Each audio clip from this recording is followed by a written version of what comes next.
ശ്രീ സേനാപതി വേണു, ബംഗ്ലാദേശിലെ ഇനിയുള്ള രാഷ്ട്രീയ സാഹചര്യം എപ്രകാരമായിരിക്കും എന്നുള്ളത് നമുക്ക് ഇപ്പോൾ വിലയിരുത്താൻ സാധിക്കുകയില്ല. പക്ഷേ വരും കാലങ്ങളിൽ അത് എപ്രകാരമാകണം, ഇന്ത്യയുമായുള്ള ബന്ധം എങ്ങനെയായിരിക്കണം എന്നുള്ളതൊക്കെ ഇനി കാലം തെളിയിക്കേണ്ടതാണ്.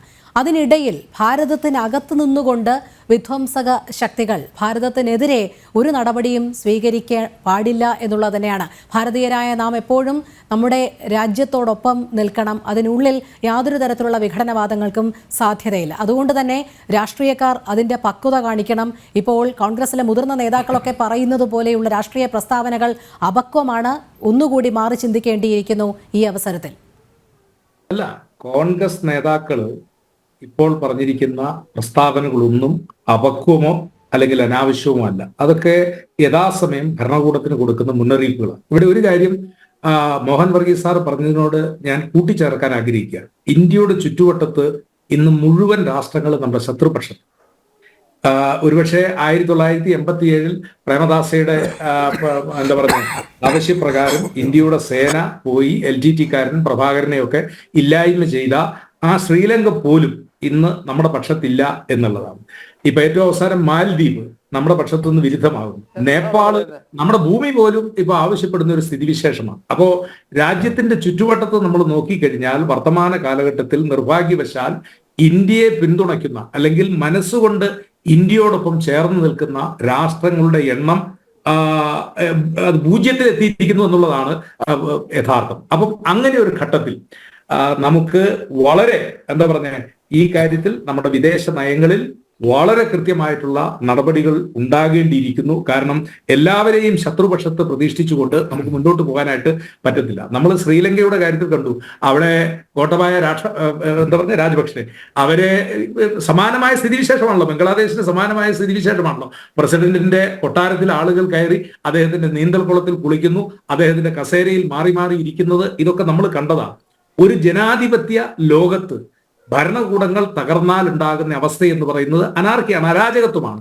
ആ അരാജകത്വത്തിലേക്ക് നമ്മുടെ അയൽവക്കത്തുള്ള രാഷ്ട്രങ്ങൾ പോകുമ്പോൾ നമ്മളെ സംബന്ധിച്ചിടത്തോളം അത് ഉത്കണ്ഠാജനകമായ ഒരു കാര്യമാണ്. അപ്പൊ നിശ്ചയമായിട്ടും നമ്മുടെ അയൽവക്കത്തുള്ള രാഷ്ട്രങ്ങളുമായി ഇവിടെ മോഹൻ വർഗീസ് സാർ സൂചിപ്പിച്ചാൽ നമ്മൾ അവരുടെ സെൽഫ് ഡിറ്റർമിനേഷനെ ഒരു കാരണവശാലും വേണമെങ്കിൽ ഇന്ദിരാഗാന്ധിക്ക് 1971 ബംഗ്ലാദേശിനെ ഇന്ത്യയുടെ ഭാഗമായി, ഇല്ലെങ്കിൽ ബംഗ്ലാദേശിന്റെ കുറെ ഭാഗമെങ്കിലും ഈ ചിറ്റാഗോങ് എന്നൊക്കെ പറയുന്ന ഹിന്ദു ഭൂരിപക്ഷ മേഖലകൾ വേണമെങ്കിൽ ഇന്ത്യയുടെ പക്ഷത്തേക്ക് ചേർക്കാമായിരുന്നു. പക്ഷേ ഒരിക്കൽ വിഭജിക്കപ്പെട്ടു പോയ ഒരു രാജ്യം, ആ രാജ്യത്തിന്റെ സെൽഫ് ഡിറ്റർമിനേഷൻ, അവർ എന്താ പറഞ്ഞേ മാറിപ്പോയ ഒരു രാഷ്ട്രം, അവരെ ബലമായിട്ട് ചേർക്കാൻ അത് വേണ്ട എന്നുള്ള ഒരു തീരുമാനമാണ്. അതുകൊണ്ടാണ് ബംഗ്ലാദേശ് എന്ന രാഷ്ട്രം രൂപീകരിച്ചുകൊണ്ട് അവർക്ക് നമുക്കറിയാം അവരുടെ ആർമി ജനറൽ ആയിരുന്ന അമീർ അബ്ദുള്ള ഖാൻ നിയാസി, ആ നിയാസി 91,000 സൈനികരുമായി ഇന്ത്യയുടെ കിഴക്കൻ കമാൻഡിന്റെ തലവനായിരുന്ന ജഗജിത് സിംഗ് അറോറയ്ക്ക് മുമ്പിൽ, മേജർ ജനറൽ ജഗജിത് സിംഗ് അറോറയ്ക്ക് മുമ്പിൽ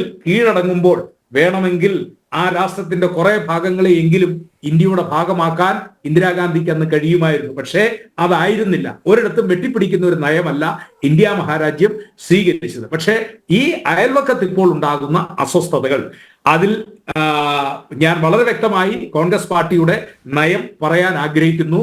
അങ്ങനെയുള്ള ഈ പ്രശ്നങ്ങൾ അത് ഉണ്ടാകാതിരിക്കുവാൻ ഒരു രാഷ്ട്രത്തിലും ഒരു പ്രദേശത്തും ആളുകളുടെ ഇടയിൽ കലാപങ്ങളോ വിദ്വേഷങ്ങളോ വൈരാഗ്യങ്ങളോ ഉണ്ടാകാതിരിക്കാനുള്ള നടപടികളാണ് ഭരണകൂടം ശ്രദ്ധിക്കേണ്ടത്. ഞാൻ ആദ്യം പറഞ്ഞത് വീണ്ടും ആവർത്തിക്കുന്നു, ഷെയ്ഖ് ഹസീനയ്ക്ക് എവിടെയാണ് ടാക്ടിക്കലായ പരാജയം ഉണ്ടായത്? അത് ഒരു സംശയമില്ല, 2023 തെരഞ്ഞെടുപ്പിൽ. ആ തെരഞ്ഞെടുപ്പിൽ ഒരുപക്ഷെ ഈ ബംഗ്ലാദേശ് നാഷണലിസ്റ്റ് പാർട്ടിയെ അല്ലെങ്കിൽ ഖാലിദാസ് യാദയുടെ പാർട്ടിയെ അവരെ തെരഞ്ഞെടുപ്പിൽ മത്സരിപ്പിച്ചുകൊണ്ട് അവരുടെ ജനാധിപത്യ അവകാശം അവർക്ക് നേടിക്കൊടുക്കാൻ, അവരെ തെരഞ്ഞെടുപ്പിൽ തോക്കോ അല്ലെങ്കിൽ അവരുടെ ഭൂരിപക്ഷം ഒക്കെ മാറട്ടെ, പക്ഷേ ആ ജനാധിപത്യ പ്രക്രിയയിൽ അവരെ പങ്കാളികളാക്കാതെ ഇവരുടെ മാത്രം ഒരു തെരഞ്ഞെടുപ്പായി ബംഗ്ലാദേശിനെ പിടിച്ചെടുത്തപ്പോൾ സ്വാഭാവികമായി അവർക്കൊക്കെ ഉണ്ടായ ഒരു വൈരാഗ്യം, അത് അവസരം കിട്ടിയപ്പോൾ അവർ 10 മടങ്ങ് ശക്തിയോടുകൂടി പ്രതികരിക്കുന്നു എന്നുള്ളതാണ്. ആ പ്രതികരണത്തിനിടയിൽ നിർഭാഗ്യവശാൽ നമ്മൾ ഇന്ന് ചർച്ച ചെയ്യുന്ന വിഷയം ബംഗ്ലാദേശിലെ ന്യൂനപക്ഷങ്ങളെ കരുതിക്കൂട്ടി ആക്രമിക്കാനുള്ള ശ്രമം ചിലരുടെ ഭാഗത്തു നിന്നുണ്ടാകുന്നു. ആ കാര്യത്തിൽ ഇന്ത്യ മഹാരാജ്യം കരുതലോടുകൂടി നിൽക്കുന്ന കാര്യത്തിൽ ഇന്ത്യയിലെ പ്രതിപക്ഷത്തിന്റെ അഭിപ്രായം അതുകൂടി സ്വീകരിക്കണം. അത് കോൺഗ്രസ് പാർട്ടി അതിന്റെ അഭിപ്രായം പറഞ്ഞിരിക്കുന്നു. ആ കാര്യത്തിൽ കോൺഗ്രസ് പാർട്ടി പറഞ്ഞിരിക്കുന്ന അഭിപ്രായത്തിന്റെ ഉദ്ദേശശുദ്ധിയെ അത് മുഖവിലേക്ക് എടുക്കുകയാണ്, മറിച്ച് വരികൾക്കിടയിലൂടെ വായിച്ചുകൊണ്ട്. അല്ലെങ്കിൽ പാകിസ്ഥാനിൽ പോയി ഇന്ത്യയിൽ തെരഞ്ഞെടുപ്പ് ജയിക്കണമെന്ന് മണിശങ്കർ അയ്യരെ പോലുള്ള ആളുകൾ പറഞ്ഞു എന്നൊക്കെ പറഞ്ഞ് അതൊക്കെ ഒരു തെരഞ്ഞെടുപ്പിന്റെ പ്രചരണത്തിന്റെ. ഞാൻ സന്ദീപിനോട് ഒരു വാക്കുകൂടി പറഞ്ഞുകൊണ്ട് അവസാനിപ്പിക്കുന്നു. സന്ദീപെ, കോൺഗ്രസ് ഞങ്ങൾ ആദ്യത്തെ ഒരു 19 കൊല്ലം ഭരിച്ചതിന് ശേഷം, ഇല്ലെ 40 കൊല്ലം ഭരിച്ചതിന് ശേഷമാണ് ഞങ്ങളുടെ ഭൂരിപക്ഷത്തിലൊക്കെ കുറവ് വന്നത്. നിങ്ങൾ 10 കൊല്ലം കഴിഞ്ഞപ്പോൾ 303 നിന്ന് 240 എത്തിയിരിക്കുന്നു.